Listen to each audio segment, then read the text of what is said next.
Hi and hello and welcome to Going Over, episode 23 in the series. Thank you for joining us on our podcast outlets or 95.9 FM area and 610D Sports Animal. I, of course, am Fred Slow alongside me, Saleh Taylor, and special guest co-host with us today, Kevin Vanderkeef, working name Dex, but known for a million reasons here in New Mexico in the world of pro wrestling. Kevin, welcome, brother. How are you? Good, fellas. Thank you so much. I really appreciate being on the show. I'm excited, man. Time of recording is Tuesday night. That's February the 27th. Thank you for joining us on the live stream. If you are, time of airing terrestrially will be March the 2nd. And did I do that right? Is it the 2nd? Yeah, March the 2nd. That's a Saturday, which is also the debut of your new organization here in Kevin in New Mexico. We'll talk about that at length because we're excited to talk about that. We'll talk about your history of pro wrestling. Obviously, we'll recap Duke City Championship Wrestling at Clovis last weekend, which was just too much fun. We'll go into linked on that, and then the passing of a legend in the industry. Often you talk about individuals in the sport of pro wrestling or any sport, and you say, well, could the history of that sport exist without that person? And if it could, they're not necessarily a Hall of Famer in my book. Pro wrestling would not exist as we know it today without Ole Anderson. So we'll talk about he at length before the end of the program as well.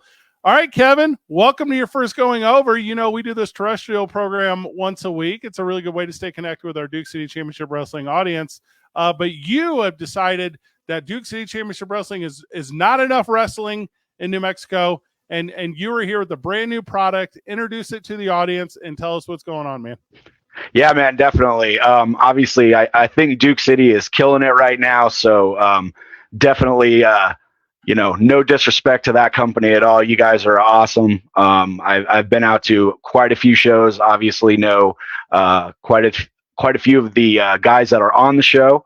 Worked with them in the past. But talking about Phase One Pro, we are doing a show in Rio Rancho. This is our I guess I would say debut show to being back in Albuquerque. So that's huge.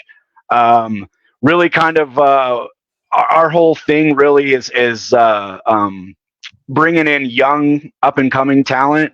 Obviously, Duke City definitely has a lot of established talent that's been around for a while and really kind of made their name.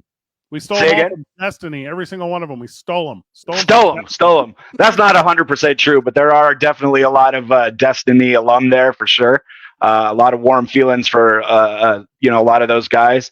But yeah, we're really kind of what we're trying to do is new young guys up and coming and teaming them with veteran wrestlers from around the area, trying to bring people in throughout the Southwest. And obviously not that, we wouldn't love some people from the East Coast, but we're just not quite there yet.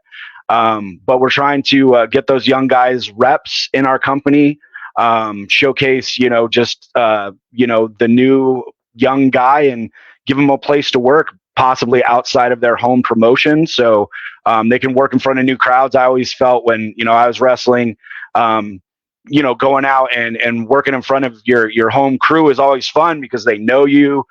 You get great reactions, as long as you're not pooping the bed or whatever. But again, going out and working in front of different crowds, people react differently in different areas. Stuff gets over, stuff doesn't get over, and so we're hoping to be able to allow these guys, the opportunity to work on that, showcase themselves, and just move themselves up the ladder. Yeah, how very great, Kevin. We're obviously talking about Phase One Pro. Your first event, your inaugural event, marking out is this upcoming Saturday. It's the Elks Lodge over in Rio Rancho. That's 1530 Barbera Loop Southeast. You can go over there Saturday night. I will definitely be there Saturday night. That's a fact. For you, Saleh, because you didn't know, or maybe you're not VIP enough, it's general admission, $20, ringside VIP, $30. And then you'll have a fun explanation of everything going on at the night. We won't necessarily talk about the card through and through, but we'll spotlight some of the guys on it, which is going to be a lot of fun because you have a lot of real good talent from the area. But that's not the history of you, is it, Kevin? The history of you is really the history of pro wrestling in the 21st century here in Albuquerque, New Mexico. And that was with Destiny. Destiny DWO was a staple of pro wrestling. You'd run several shows a year here in the Albuquerque region. Obviously, you had a fan base that came all from over New Mexico. And then like so many very things during COVID-19, it was tough to operate. It was tough to exist. And then, I think your absence from the market is what gave Duke City Championship Wrestling a chance to be birthed last year and the success we've been so fortunate to have. Talk a little bit about the legacy that you feel like you've been a part of in the world of pro wrestling and what Destiny meant to the city of Albuquerque and all of New Mexico for the time that it existed. Yeah, most definitely. Thank you so much. So first off, I want to give a shout out to the other guys who were the owners and starting of Destiny Wrestling as a I guess a very I guess mainstream independent company. So we had Josh Payne, Josh Thomas. He was one. Johnny K, John Gruen, Adam Merrick, who is obviously on DCCW and will also be on Phase 1 with us. Okay. And then Matthew Robles as well. And so a group of us came together and sort of started this on a bigger scale. It was something that was, running, kind of an offshoot, I guess, just a bunch of kids kind of messing around or whatever. And I ended up getting actually involved through Adam because he and I worked together in a hilarious thing. He and I actually did not like each other, or at least I didn't like him. I thought he was a pompous ass. And for the listener, just to cut you off real quick, for the listener show, Adam Merrick is the in-ring announcer for Duke City Championship Wrestling. He is the one. The following match is scheduled for one fall. One fall. Thank you, Saleh. And anyways, we ended up getting really introduced to each other because Batista was having dinner in the Marriott where we both worked, and we both realized that we were wrestling fans and started talking, and I realized that he was just a peach of a human being and I had been completely wrong. And he sort of introduced me to this core group of guys for Destiny. But the big thing with that is we wanted to make it something, and it really started off extremely small. Outside of basic training that we had done and things like that, we really didn't have any idea how to run a promotion, and everything was just flying by the seat of our pants, failing miserably. Taking little things that we had failed at, trying to make it better, trying to, bring people in, all that kind of stuff. And it was basically, we were running for a good solid 13 years. We were definitely, at our peak, running basically, I would say 2013 to 2018 is really where we kicked off. Running shows with name people and pulling, pretty good sized crowds and things like that. But that was a lot of hard work for all those guys that I named involved. MK kind of coming in was a huge thing for us, personally and stuff like that. And MK, for the listener at home, is Matthew Robles, who's a featured reoccurring character at Duke City Championship Wrestling. And if you want to find an individual to hate, he's an easy one too. Yes. In and out of the ring, he's insufferable and amazing all at once. So, he's got a little Fred Slow in him. But yeah, man, we really felt like after the Mike London closed up shop here in 1983. I was 5-ish years old. I didn't even know about wrestling back then, and he was huge. The Funks came, through all of New Mexico, Colorado, parts of Arizona, of course, Western Texas and stuff like that. They ran this area of the country and stuff like that. And I love that because I'm a huge Terry Funk fan, but I didn't learn about that until much, much later. And it was really just, hey, man, like, there's nothing here. Let's get this cooking. And that was really kind of what happened. And like I said, really the final 5 years, I think, is really where we popped off and became more known, I think, on a national scale. I mean, I'm not saying, ROH or, Combat Zone size, or even, Pro Wrestling Guerrilla, not like that, but, people obviously hitting us up from all across the country wanting to work with us, people, asking our guys who are out traveling, hey, what's the deal with Destiny? Can I get on those shows? Yada, yada, yada. So, definitely really proud of that. I know Saleh and I have talked a lot off the air about how often Destiny is referenced to us in the world of Duke City Championship Wrestling. And Saleh, I don't know, Saleh's asked me 100 questions. I don't necessarily have all the answers. I'm not New Mexico native. I only saw Destiny DWO shows in 2018 in my first year here in Albuquerque and your last year as a promotion. Saleh, do you have like a reoccurring question that comes to you about Destiny? Is there anything that the fan base asks you that you don't necessarily know the answer to that Kevin might? Well, so one of the biggest things that you're still held on such a high pedestal that everyone's asking, like, are you doing this because DWO did it first, or are you doing this because DWO has done it better? So like we're even now as we're doing things, we're still being compared to because it was such a great promotion, and it's still being it's being held in high regard. Still, it's still being held as like the standard. I would agree. The standard. So I guess like one of the few things is like as we have phase 1 coming about, making the debut, I'm really excited about the show. I'm really excited about the talent you got coming out.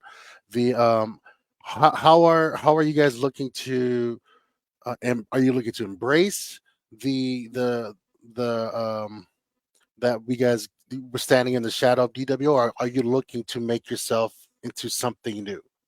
Oh, obviously a fantastic question, brother. I appreciate that.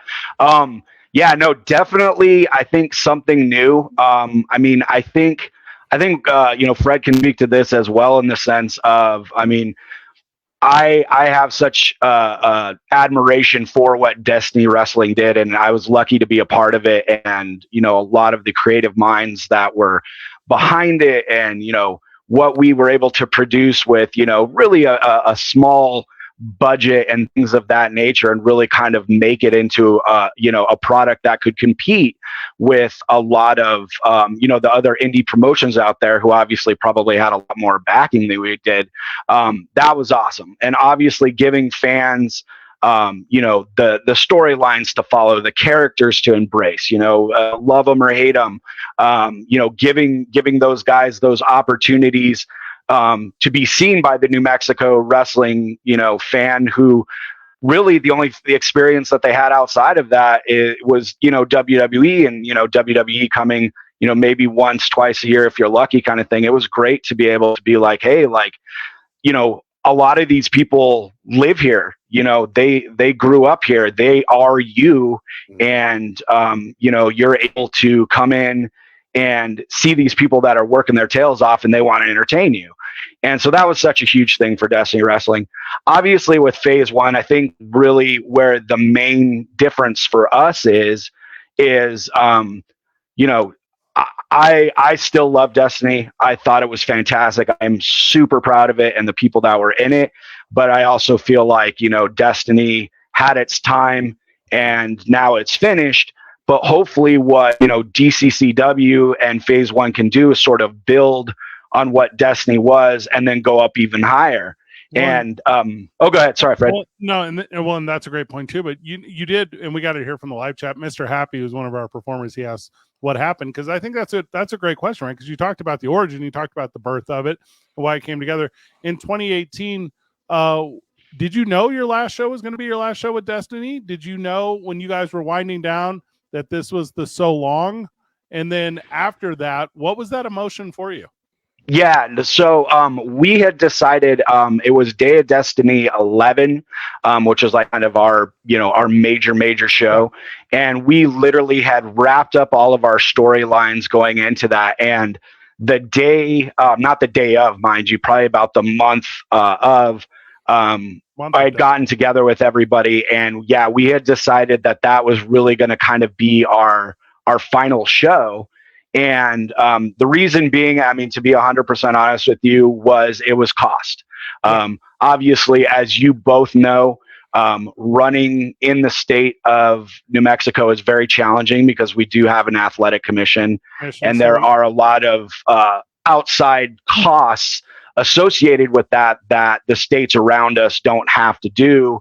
And I mean, again, not going one way or the other, but you could go into West Texas, and as long as the venue said, yeah, go ahead, you're basically paying for your performers, possibly insurance for the building. And, if the building is, say rentable or whatever, versus them giving it to you, maybe the building cost. Where here, it's obviously much, much more expensive to run. And it literally got to the point where, all of us were literally doing side hustle jobs to, help pay for the cost for Destiny Wrestling. And it just kind of, I think, wore on everybody. And I think that's really what it was. And I know, obviously, Fred, right now, you and I have discussed numerous times, got a really solid business model working on your end that I think obviously will allow DCCW to succeed moving forward. Obviously, yeah. I hope we had a little bit of, or I wish we had a little bit of that Fred Slow mind in the Destiny Wrestling period of time. It might have made it where we could have run it a little bit longer, but that really is the unfortunately the wrap up. No, I get that. And let's do this. Let's step away so we can come back, right? So we'll reset our 16-minute clock after the break, and we're going to continue talking about pro wrestling in the state of New Mexico. Saleh and I will tell you a little bit about the Clovis show that we had this past week, and really the first live road show, the first house show Duke City Championship Wrestling has attempted and now completed, and it went very well in my opinion. And we'll go into that at length whenever we get back. It's going over right here on 95.9 FM and AM 610, the Sports Animal. Welcome back to the program. Welcome back to Going Over. I am Fred Slow, alongside me, Saleh Taylor, and our special guest for this one, Kevin Vanderkeef, who performs under the gimmick name Dex. Okay, so Dex, you've been in the game a long time. Saleh's gimmick name is For Sale because he's like a hired idiot for this thing, and he was hired recently by Matthew Robles and his associates to perform. My gimmick name is Fabulous Freddie Fame. Give us some grades here. How do you feel about our gimmick names? Well, I mean, if Saleh's, kind of working the NASCAR gimmick, definitely For Sale, slap anything on them booties, slap anything on that chest, put something across the forehead there, man, make as much money as you can. I mean, it's the wrestling business, right? If you can hustle, brother, hustle. And if you're getting them with MK, it's hard to argue with, man. I rolled with MK for a really, really long time. And, we got to do whatever we wanted, and we created a lot of mischief. And so, For Sale, man, that's not the worst. Fabulous Freddie. I mean, it definitely, it brings back the old memories. If you had a boa and, maybe, come out in the ladies' nightgown or something like that. And, give a little kiss to the crowd with little permed hair, brother. I think you got it, man. I think you got it. Or you can be super skeezy, because that's the other thing, the used car salesman. I've been recently thinking about transitioning to the last professional promoter. Like that's become like my new gimmick approach, which I haven't perfected yet. I also heard final professional promoter, which I don't hate either, because I think it just kind of puts it in, because that's the goal, right? Like I would like for promotion in New Mexico to be the easiest thing in the world and for everyone to do it, but it's not. It's not. No, it's unnecessarily difficult. And with that, that's why we have you here talking about Phase 1 Pro. You have your debut show this Saturday night. If you're listening terrestrially, that's over at the Elks Lodge, 1530 Barbera Loop Southeast, Rio Rancho. Tickets are on sale at Hold My Ticket. You can find them there. Tickets are $20 or $30 depending on where you're sitting. And you'll see some familiar faces. It got some Duke City Championship Wrestling performers on your show this upcoming weekend. Yes, definitely. We got Tommy and Turbo Tony are both coming in, which obviously they are mainstay DCCW performers.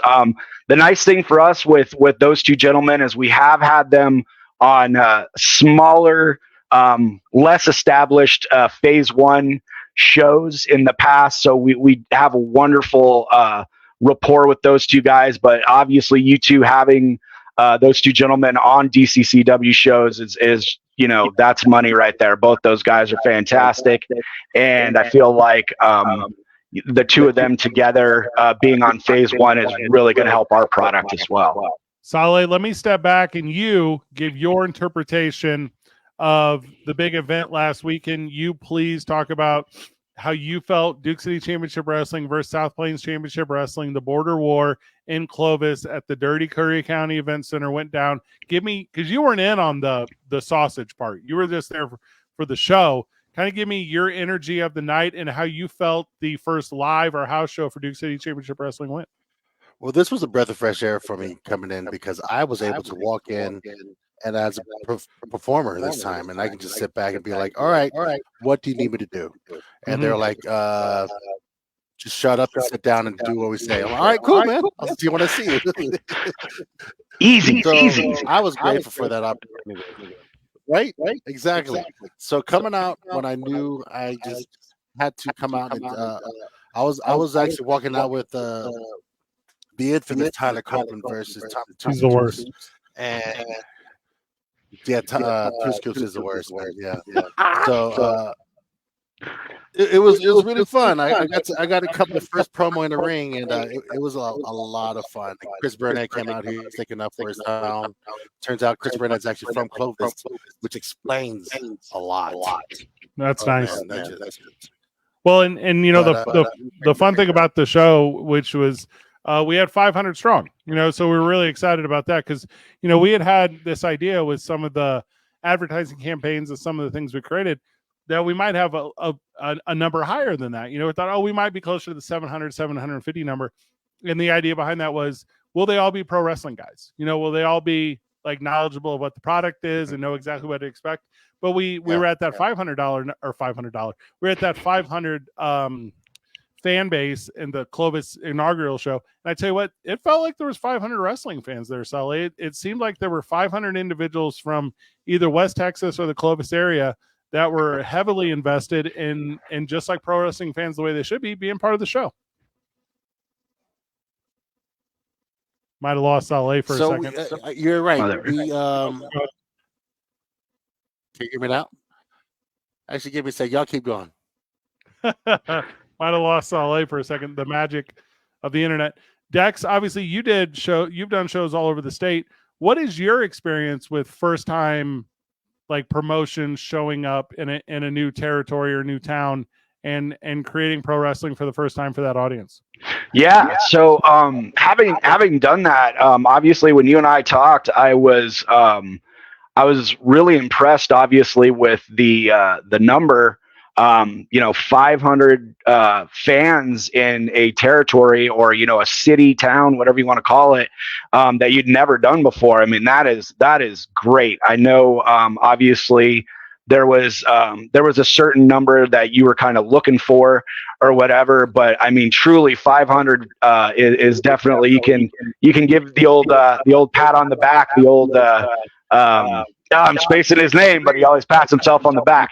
But you can give yourself one of them bad boys because that's a really good number. I mean, we have done shows throughout New Mexico and stuff, reservations, things like that. And I mean, the school shows are always nice because you generally get the kiddos there. And, you usually can kind of get that, 150 to 200 maybe. But, I mean, we ran a show and literally we had 11 people in the house in New Mexico. Unacceptable. Yeah. So that one hurt a bunch because, when you drag your ring and you pay your performers and 11 people show up, it hurts. So we've definitely been on both sides. But like I said, I think 500 in Clovis on your first show. I think that's fantastic numbers, man. I mean, you go literally in areas where people are running monthly or whatever, and they're probably not pulling that number, and you're pulling people that have never seen, these guys more than likely, they watch, WWE wrestling, AEW wrestling, maybe they don't even watch wrestling really. They're just, hey, it's something to do. And, get that many people in the building and kind of understand and you can, play to them and they're buying in on everything you're doing. I mean, that's major. So I definitely think, if at any point anybody was beating themselves up, I think they should be patting themselves on the back more. That's just my personal opinion. I don't necessarily think there was any sort of beating up. We, through partnerships in the community, we had so many good sponsors, including T-Mobile and the U.S. Army and Enchanted Strains. There was just a lot of partners out there. So there was not like a financial concern to the event, which I know this is a little back of the house for wrestling fan. But what it was is we didn't know if Clovis had the culture. That's where our big question was. And I'll tell you, I don't know if this shocked you, Saleh, but I'm going to say it shocked me. Hobo Hank came out, and there weren't 500 scream singing fans like going crazy for Hobo Hank. Like that wasn't the reaction right away. They didn't know, and then like, for instance, Tyler Copeland comes out, and Tyler Copeland, God forbid we do a show where Tyler doesn't get his hand on the microphone, which is a whole nother conversation. But so we go out and the crowd doesn't know to cheer or jeer, Tyler, until he says, a lot of people ask me if I'm Team Texas, and a lot of people ask me if I'm Team New Mexico. Well, I hate them both. I'm Team St. Louis, Missouri, and it's now they know to boo him, now they know to hate him.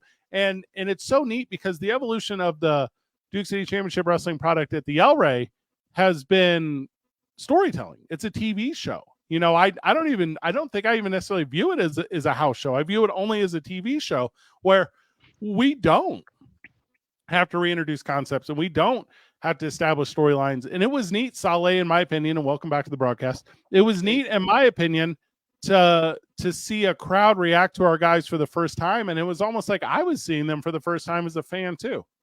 Well, here's one of the coolest things about Clovis. Some of our fans from Albuquerque came out to Clovis. That was wild. That was awesome. And the Clovis fans welcomed us. Just that I cannot thank them enough for that, because they reacted really, really, really well to everything that was going on in the ring.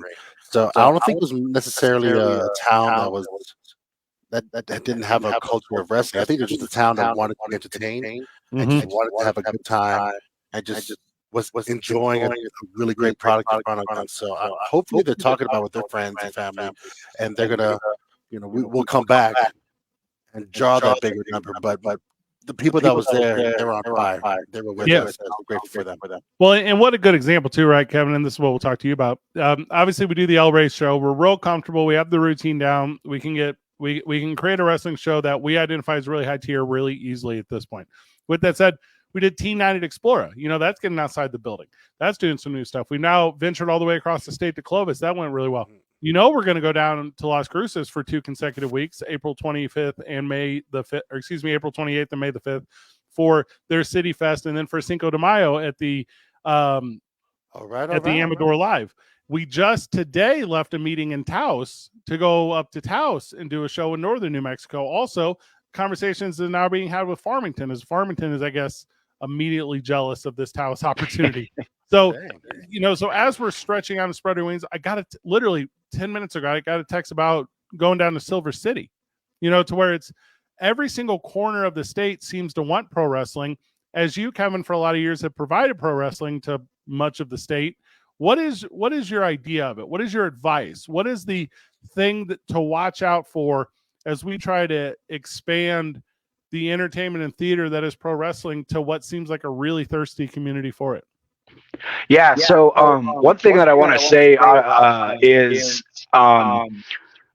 doing like a little bit of history study, as I was coming up or whatever, with, again, talking about the funks and different things like that.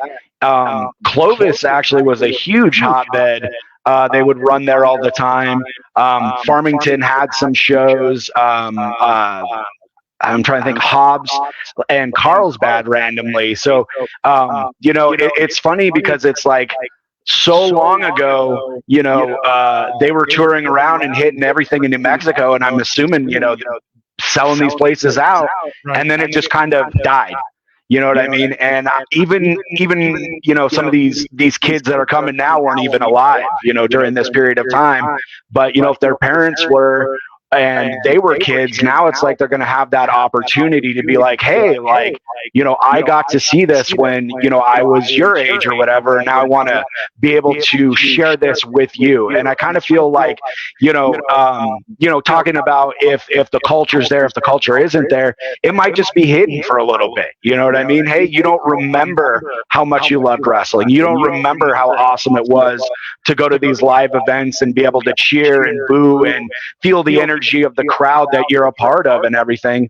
And, you know, with that, you know, I think I think it's going to be more and more. I mean, obviously, different areas, you know, different populations is always hard, right? Like getting out to the people to be like, hey, like this is part of the community. Your community is really reached out to us, be it, you know, Phase One, Destiny Wrestling, DCCW in this context. Your community has reached out to us.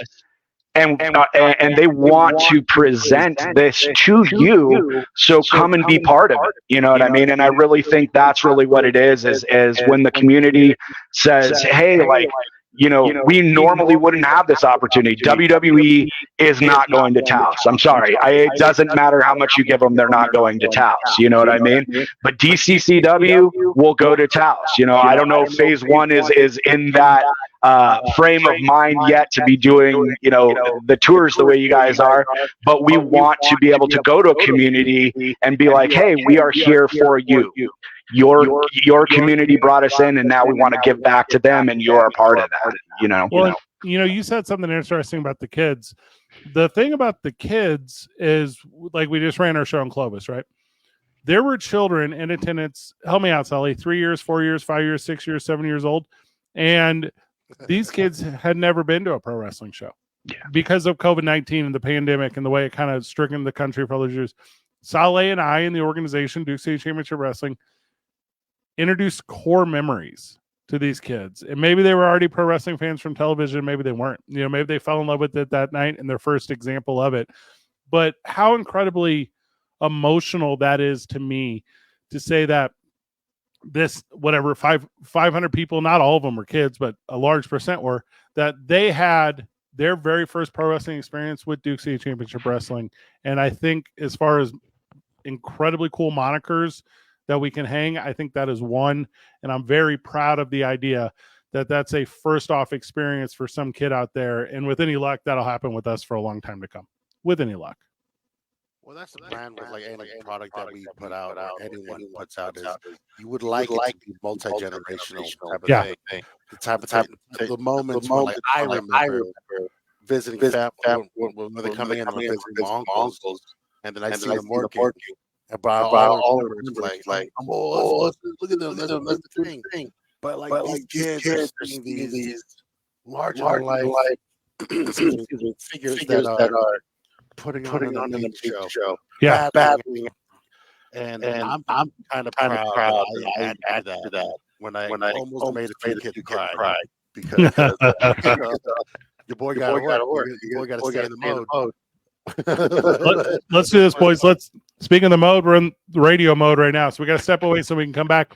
Well, when we do, we'll wrap up going over with our friend Kevin Vanderkeef, who obviously gimmick name Dex, and now the owner of Phase One Pro, and they got a big event coming up this week, and we'll talk a little bit about that. We'll talk about what I assume is going to be a rich rivalry between our two companies, and how the fan bases are going to battle each other, and you have to pick Pepsi or Coca-Cola no matter what. We'll talk about that as well. It's going over right here on 95.9 FM and AM 610, the Sports Animal. Sully, do me a favor, turn your input up some. Your volume's just a little low and you're in. Talk while you're doing it. Go again. Test. That's a little better. Try just a little more. How's that? That's better. It's not great. Do you have a mixer in front of you or no? How's that? Yeah, that's better. Good job. 5, 4, 3, 2. Welcome back to the program. Welcome back to Going Over. I, of course, am Fred Slow, alongside me, my co-host and broadcast partner, Saleh Taylor, and joining us, special guest, third seat. Thank you for sitting in all episode, Kevin Vanderkeef of Phase One Pro, gimmick name Dex. you're probably richly familiar with him for all the years that he's done pro wrestling here in town. And you got a big event coming up Saturday night, and that's this night. If you're listening live terrestrially, it's over at the Elks Lodge. That's the Rio Rancho Elks Lodge, 1530 Barbera Loop Southeast. That's over in Rio Rancho. All ages show.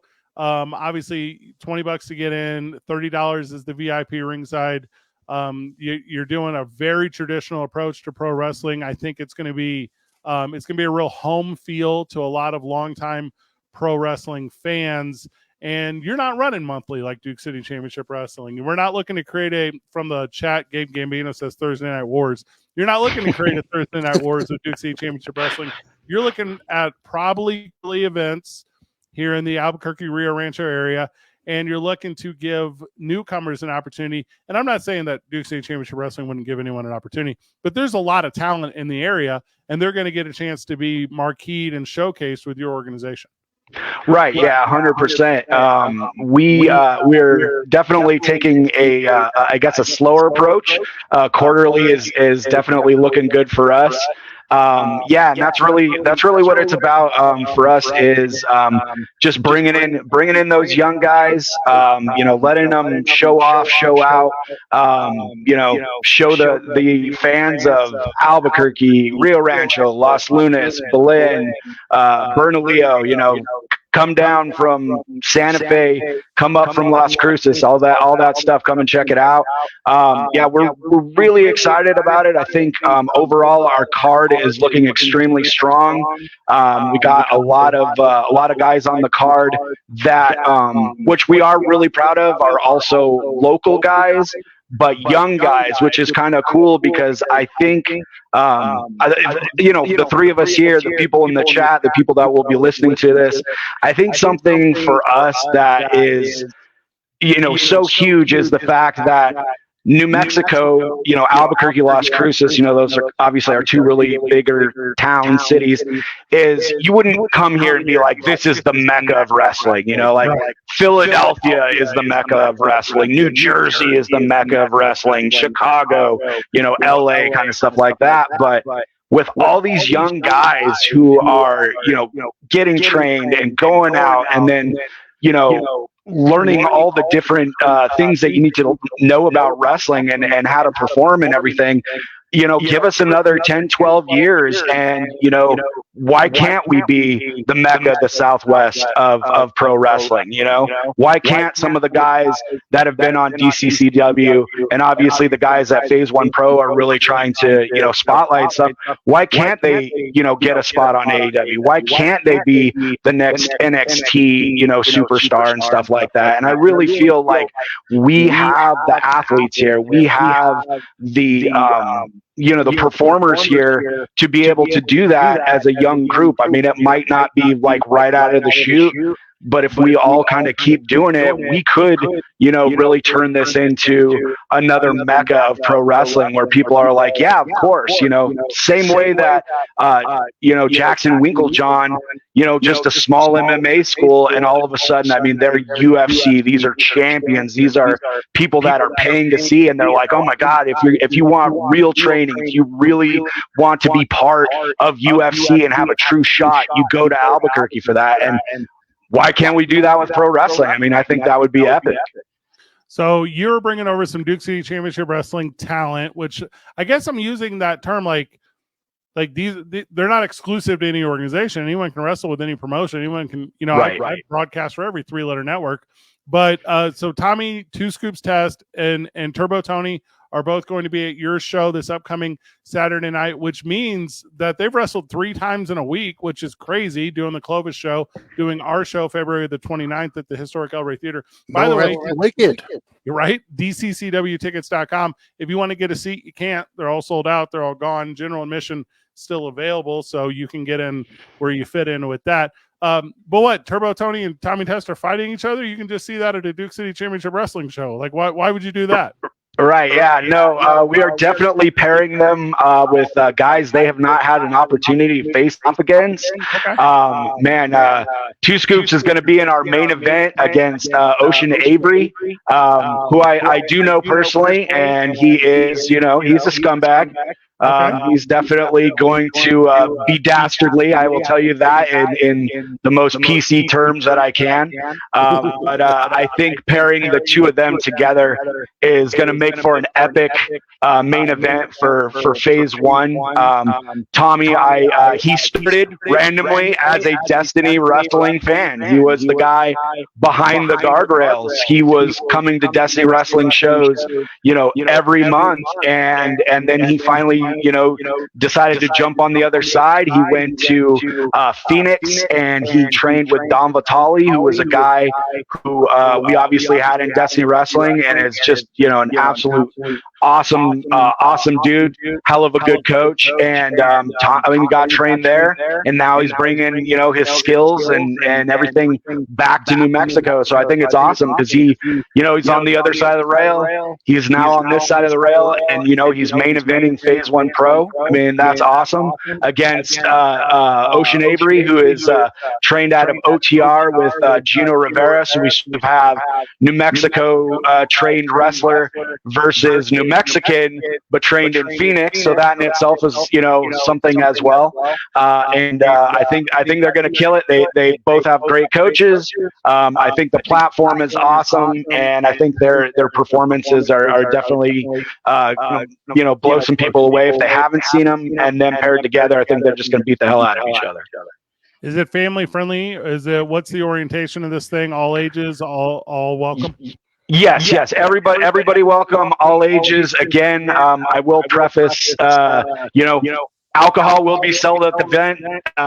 So again, if you're worried, I guess, about fans at a football game, you might be worried here. But as the wrestlers, it's not going to be a gore fest. We're not doing extreme hardcore by any stretch of the imagination. It's just going to be stiff, hard hitting wrestling, and we want the whole family to come out and really enjoy it and experience Phase 1 for themselves, for sure. So talk to us a little bit, Kevin, about fans of pro wrestling in the state of New Mexico. So it's been an interesting learning curve for myself, where when we started Duke City Championship Wrestling, and that was back in May of last year, it was I don't know what we had. Sully, you weren't at the first show, but maybe we had 300 people. Yeah, we had 300 people maybe. So it was a good start, but we were like, oh, we'll grow over here for sure.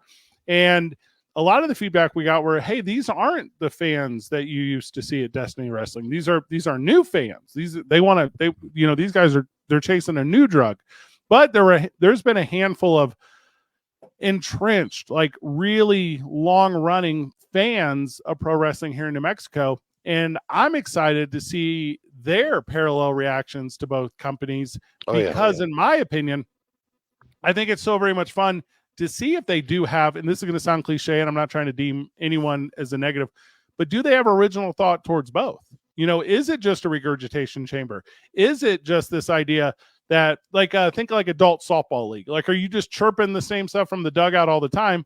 Or do you, as we lose Kevin for a second, are you just chirping the same thing from the dugout all the time? Or are you giving legitimate feedback? What is your idea on that, Kevin? Do you think it's going to be a rising tide for all ships, or do you feel like there's going to be like unnecessary surf and wave in this thing? Yeah, so I definitely think, good product wrestling in New Mexico is definitely, going to rise the tide for everybody. I definitely believe that's the case. It is interesting because New Mexico wrestling fan, in my personal opinion, having, done some traveling here and there, they are their own beast. I think that comes into any sport here, you know what I mean?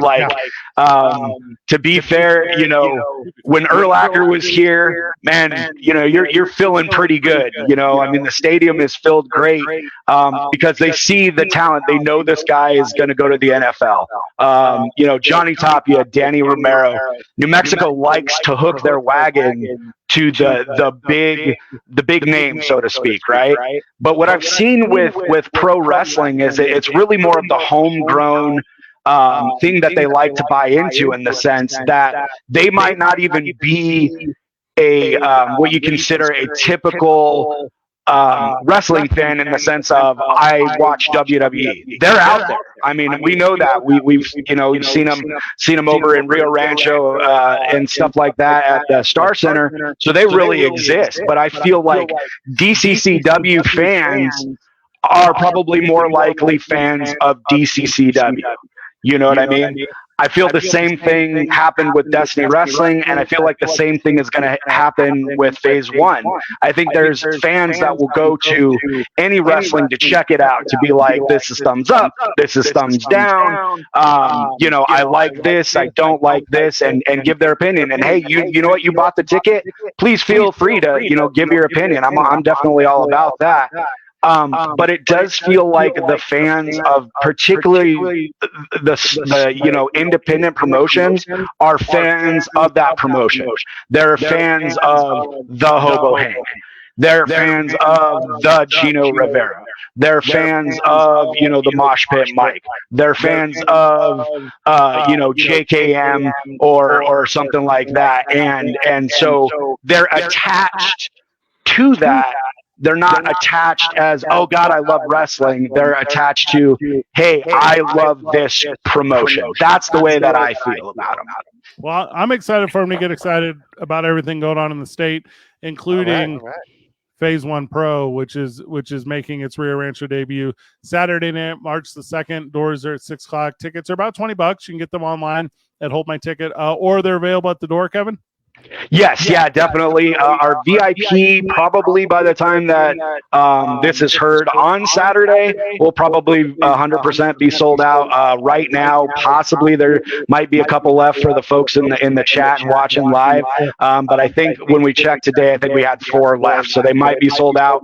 But actual tickets, walk up, you are good to go for general admission.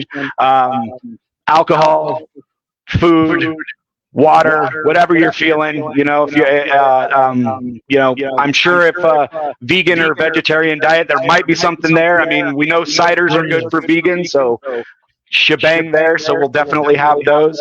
And yeah, man, I'm really excited. Obviously, Fred, Slay, thank you so much, guys. Obviously, this is not something you guys needed to do, and I appreciate it. I shout out to Ray Basuda, Carney Rob, OTR guys, and then shout out to Hobo Hank, Fred Slow, Slay, thank you so much, DCCW.